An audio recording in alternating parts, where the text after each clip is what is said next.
Ever installed a Python package and suddenly 3 other projects stopped working? That's exactly why virtual environments exist. A virtual environment creates an isolated space for each Python project. Instead of installing packages globally where they affect your entire system, each project gets its own sandbox. This means your Flask app, your Django site, and your data science notebook all live in separate worlds, completely independent from each other and from your system Python installation. Here's the problem virtual environments solve. Imagine Project A needs Django version 2.2, but Project B requires Django 3.1. Without virtual environments, you're stuck with one version system-wide, forcing you to choose which project to break.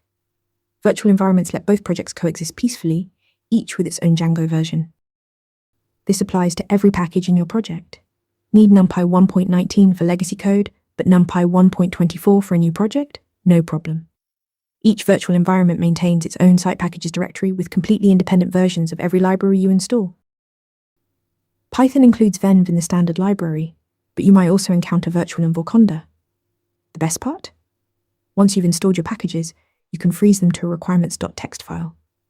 This makes your environment perfectly reproducible.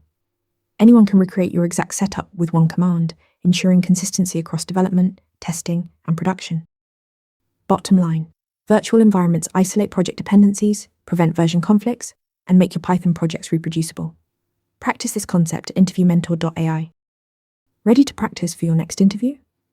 Interview Mentor lets you answer real questions just like this one.